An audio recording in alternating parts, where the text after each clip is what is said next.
DTM, Deutsche Tourenwagen Meisterschaft. In other words, the German Touring Car Championship.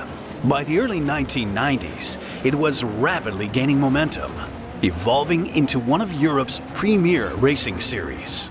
It was an arena where Germany's finest manufacturers went head-to-head, and the battlefield was filled with deceptively simple race cars.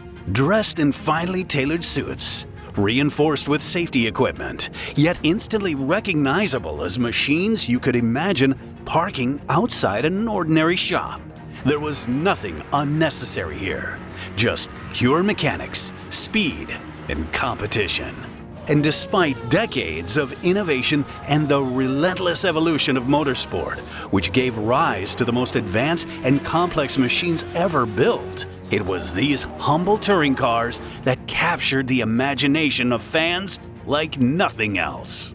And on April 1st, 1990, more than 90,000 spectators gathered at the opening round in Zolder, Belgium, to witness an inevitable clash of giants. Mercedes and BMW. Everything felt familiar, routine, almost predictable. But among them, that day, there was one car that felt completely out of place, even in this familiar world of touring cars. The Audi V8.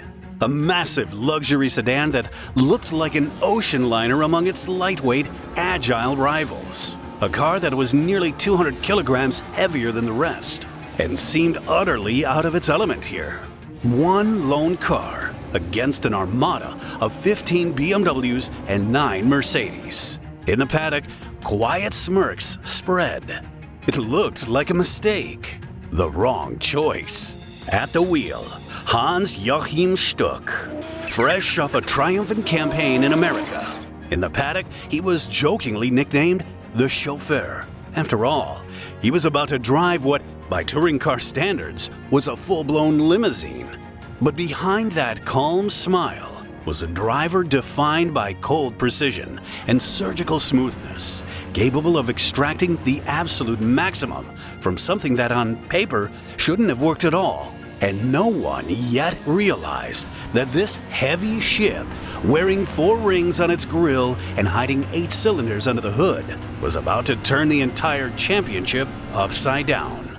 The all-wheel drive technology, brought over from rallying, would give it an edge its rivals were simply not prepared for.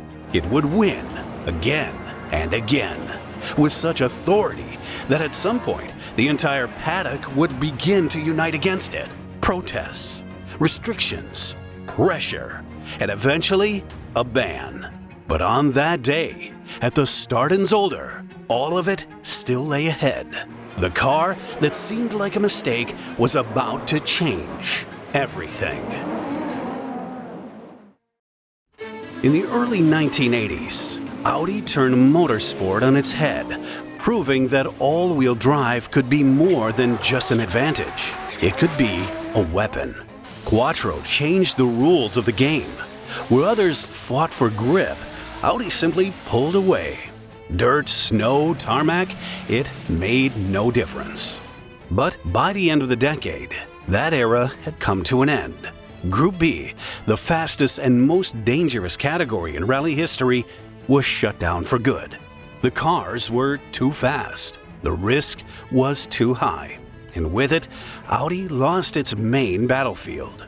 They needed a new battlefield, and they found it on the other side of the ocean. America, IMSA, Trans Am, a completely different world. Tarmac racing, fierce competition, new rules. But the approach remained the same: engineering, cold calculation, and all-wheel drive. And once again, the result was the same. Audi arrived and began to win. They made a loud statement on the American market, raising the profile of the Audi 200. But within the company, they understood that further growth here would be limited. The Audi 200 was, at its core, a deeply reworked version of the Audi 100, powered by a turbocharged 5-cylinder engine and equipped with an all-wheel drive system derived from motorsport. It was fast, advanced, and composed. But it wasn't enough. Audi had long aimed for more, to break into the executive class, where the BMW 7 Series and Mercedes S-Class ruled unchallenged. But even the most advanced Audi 200 fell short of that level, remaining closer to a premium midsize offering than a true flagship. Everything changed in 1988 when Audi unveiled a new model, the Audi V8. It was the company's first true flagship, a full-size executive sedan powered by a V8 engine and equipped with its signature Quattro all-wheel drive system. A spacious interior, premium materials, and classic German luxury. Natural wood, leather, and meticulous attention to detail elevated the car to a new level. Now, it was no longer just a technologically advanced car. It was a direct challenge to its rivals. But one car alone wasn't enough. It had to prove itself.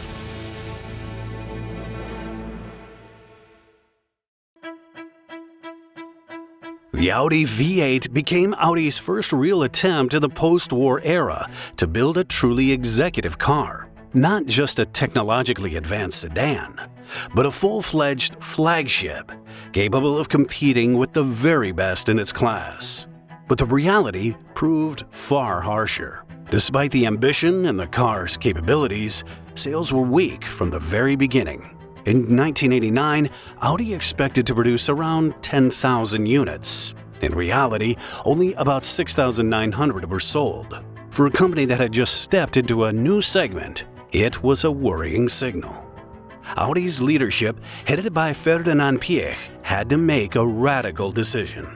The man behind the Porsche 917 and the Quattro Revolution once again chose the riskiest path.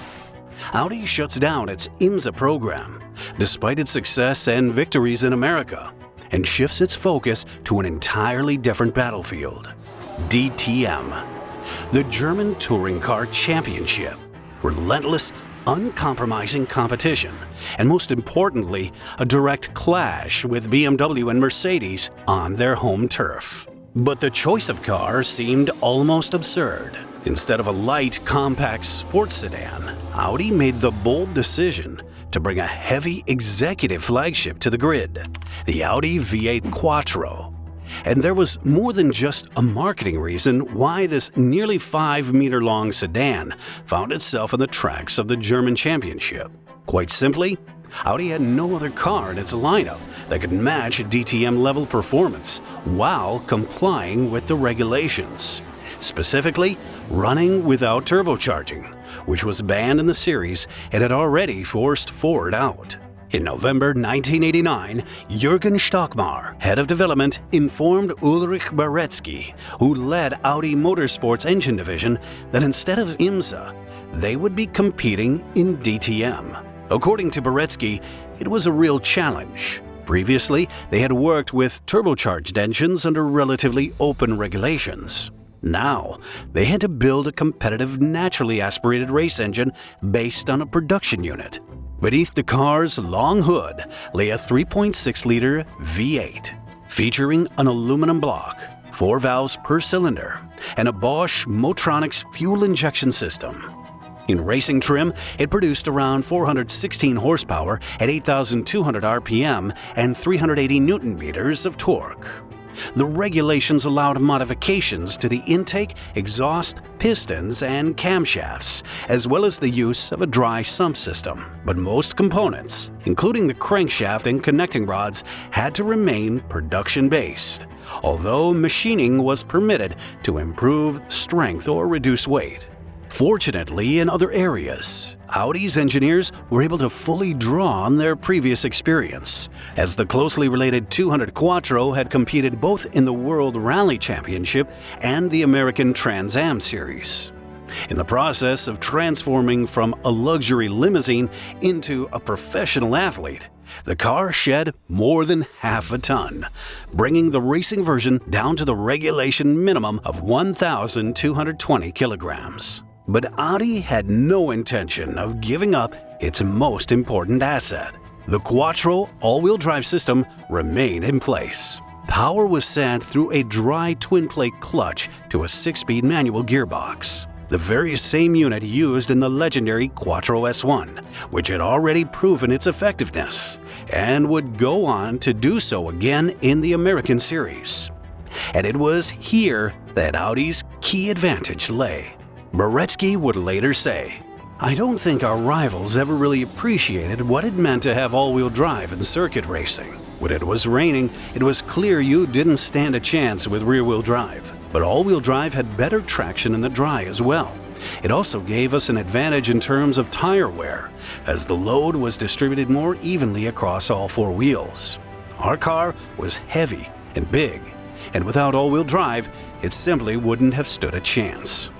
Now, only one thing remained: to put it all to the test. The 1990 season was just around the corner. Before the start of the 1990 season, one crucial piece was missing: a driver capable of unlocking the car's full potential. The choice fell on Hans-Joachim Stuck, the son of legendary German racing driver Hans Stuck. He had been part of motorsport from an early age. He had Formula One experience, appearances across a wide range of series, and 2 victories at Le Mans. But more importantly, he had a unique ability to work with unconventional machines and feel a car at the limit. As Stuck himself later recalled, "One day, Professor Piech called me and said, 'Mr. Stuck, we will be racing in DTM next year.' I asked, 'With what car?' He replied, 'With a V8. I thought, what? A big heavy car against BMW and Mercedes? Then he said, 'You'll be pleasantly surprised.' And he was right. The engineers did an incredible job. We had a 6-speed gearbox that worked like a dream. I never missed a shift. The brakes were excellent. The handling was very precise. And of course, thanks to Quattro, there was plenty of grip and I could get on the throttle earlier than the others. We used much stiffer suspension settings than in Trans Am and IMSA. Yet, the car remained a very comfortable chauffeur's car to drive." Within Audi, expectations were modest.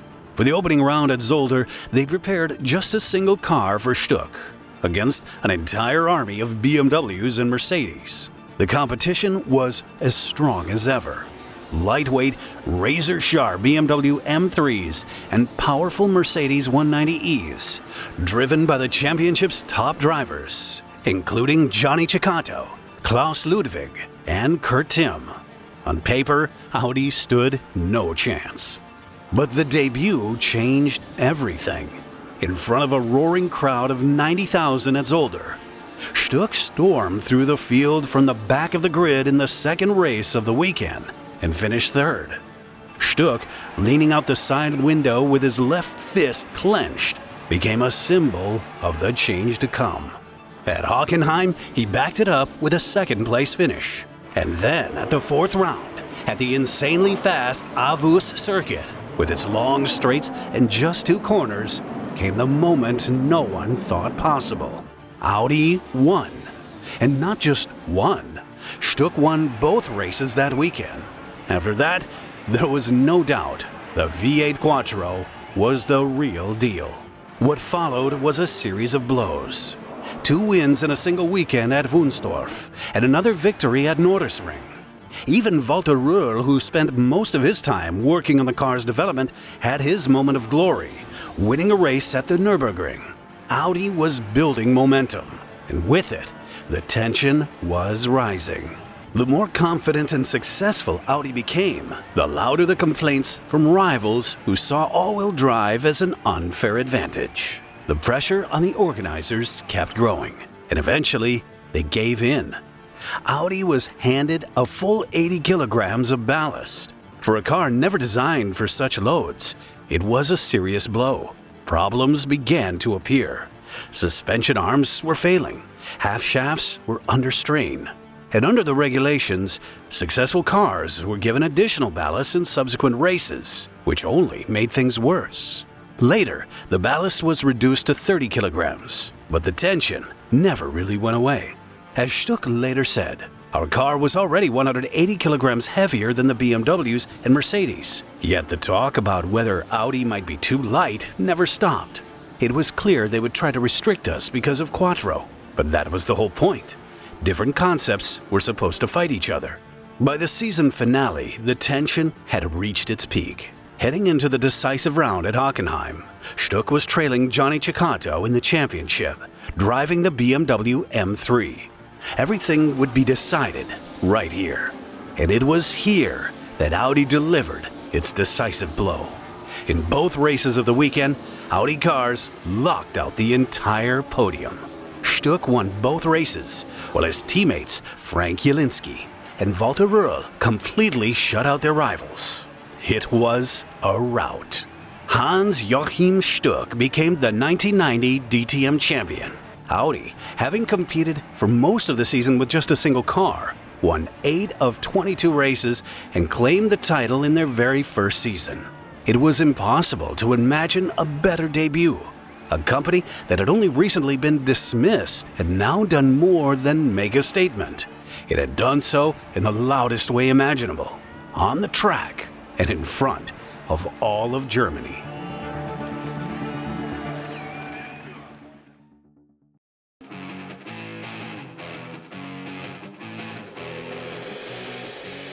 For the 1991 season, Audi prepared an updated car based on a special homologation series, produced in 500 units, as required by Group A regulations. The V8 Quattro gained aerodynamic elements, a front splitter beneath the bumper, and an adjustable rear spoiler on the trunk lid. Weight reduction was also addressed, with the hood, fenders, and trunk lid being made from thinner, lighter gauge panels. However, the organizers decided to increase the minimum weight for Audi to 1,290 kilograms, while BMW and Mercedes were allowed to reduce theirs to 980 kilograms, down from 1,040 previously. Meanwhile, the engine department continued refining the V8, pushing output to 442 horsepower at 9,200 RPM. The engine revved quite freely for a V8, Boretsky recalled. We started out at 8,000 to 8,500 RPM. We then gradually increased the revs until the throttle response just couldn't keep up. Audi's main team, Schmidt Motorsport, expanded to 2 cars, and alongside Hans-Joachim Stuck, 22-year-old karting prodigy Hubert Haupt joined the lineup. Audi's presence in the championship was further strengthened by a second factory-supported operation, Audi Zentrum Reutlingen, fielding Frank Biela and Frank Jelinski. From the very start of the season, BMW set the pace, winning the first 4 races. Weighed down by ballast, the V8 Quattro managed just 2 podium finishes. Only at the high-speed Aarhus circuit did the cars truly feel at home. Its long straights neutralized the weight disadvantage and allowed the V8's power to fully shine. It was here that Stuck and Biela each took a victory, with Audi locking out the podium in both races. Despite this success, Audi's representatives still managed to convince the ONS, Germany's motorsport governing body, to reduce the minimum weight of the V8 Quattro to 1,250 kilograms. A move that sparked outrage among rivals, who believed the Audi engine was producing no less than 500 horsepower. When Audi came into DTM, we were surprised by the performance, recalled Klaus Ludwig, who was driving for Mercedes at the time. We thought for a long time about whether we should also use our big coupe, the Mercedes-Benz 500 SEC, which we had raced at Spa. But the engine only produced around 400 horsepower, which wasn't enough for such a big, heavy car. Audi somehow made it work, and it had a lot more power. At Hockenheim, Stuck went past me on the straight through the forest, pulling faces at me. We didn't stand a chance. The Audis were 20 kilometers an hour faster on the straight. Boretsky disagreed. Back then, the guys at AMG were always throwing around some fantastic numbers when it came to our engine. But none of it was true. Having shed the extra weight, Audi became far more competitive. Stuck took 1 win each at the Norris Ring, Diepholz, and the Alemannen Ring, while Biela added another win there as well. It seemed the organizers had finally found a fragile balance. The 1991 season was incredibly close. Heading into the final round at Hockenheim, no fewer than 5 drivers were still in contention. Alongside Stuck and Biela, there was championship leader Klaus Ludwig in a Mercedes, as well as Johnny Cecotto and Steve Super in BMWs. But the racing gods were clearly on Audi's side. For the first time in 2.5 years, the Hockenheim weekend turned wet. Frank Biela won both races, and with them, the title. Audi became the first manufacturer to win the DTM title twice in a row. "The V8 Quattro was a great car," said Biela. "I was blown away the first time I drove it at Vallelunga. The power steering was so good that I could drive around the track with just one hand on the wheel. The car was incredibly easy to drive and operated in a league of its own." For the 1992 season, Audi was once again way down, this time to 1,300 kilograms. As a result, the engineers had to reinforce the suspension and drivetrain, while also searching for more power. And they found it. The V8 was equipped with a so-called flat plane crankshaft, where the crank pins were arranged in a single plane, rather than at 90 degrees as in the conventional design. This solution offered a crucial advantage. With more evenly spaced firing pulses in each cylinder bank, the exhaust gases were distributed more consistently and interfered with each other less. The engine could breathe more freely, responded more sharply to the throttle, and was more eager to rev higher. This made it possible to raise the rev limit and, as a result, extract more power from it. Such a layout had long been used in pure racing engines, in Formula One and IndyCar, where maximum output is key. But it also came with a significant drawback: increased vibrations and a much shorter engine lifespan. That is why such designs are rarely used in road cars, with only a few exceptions, such as certain high-performance sports cars. The new crankshaft allowed peak output to rise to around 470 horsepower at 9,500 RPM, making an already powerful V8 even more aggressive and responsive. Did these changes comply with the regulations? The rules were written in French and used the term pièce d'origine, which could be interpreted either as original part or raw part, Boretsky explained. The crankshaft was forged, and what we didn't know at first was that the forged blank was already flat. Only later during the manufacturing process was it twisted into a conventional 90-degree crossplane crankshaft. However, the arrangement of the crank pins wasn't what we needed. One on the left, the second on the right, the third again on the left, and the fourth on the right. What we needed was a layout with the first on the left, the next two on the right, and the fourth on the left again.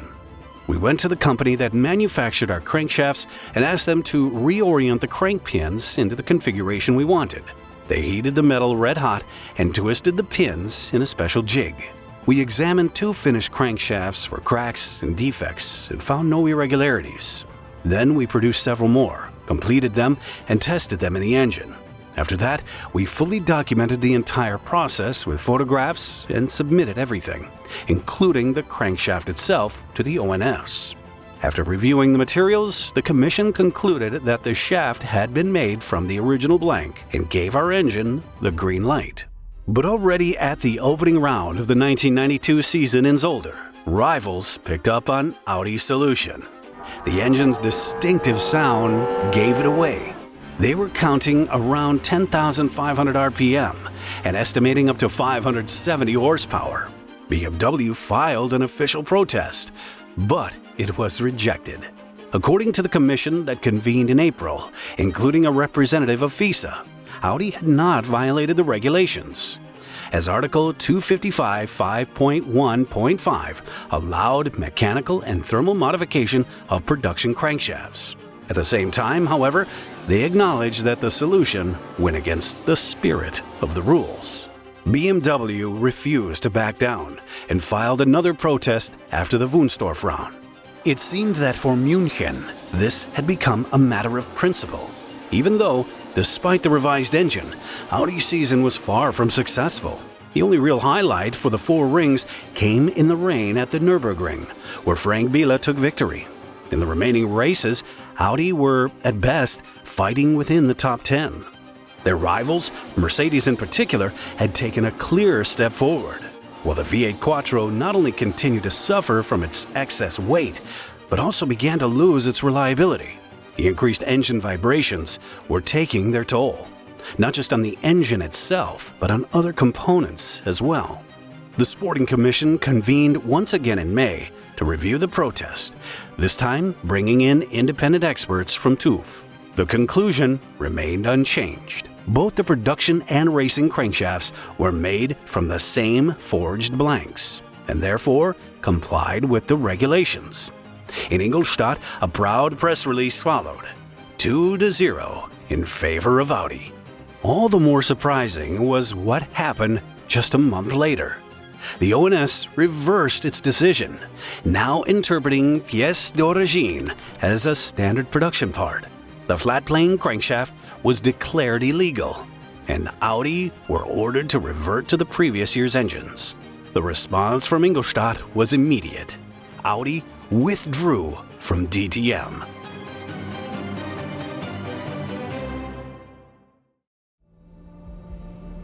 We were constantly being weighed down with ballast to offset our supposed power advantage.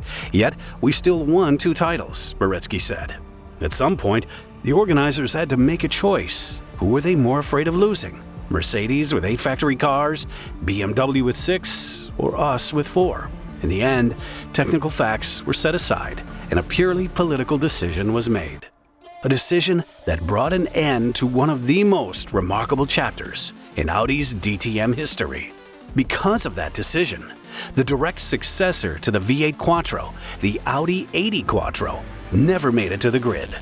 Developed under the new Class 1 regulations and powered by a high-revving 2.5-liter V6, it was a car that could have ushered in a new era, but remained nothing more than an unrealized project. Instead, the four rings set out to conquer circuits across Europe and the world with cars for the more accessible Class 2, where they did what they did best. They started winning again.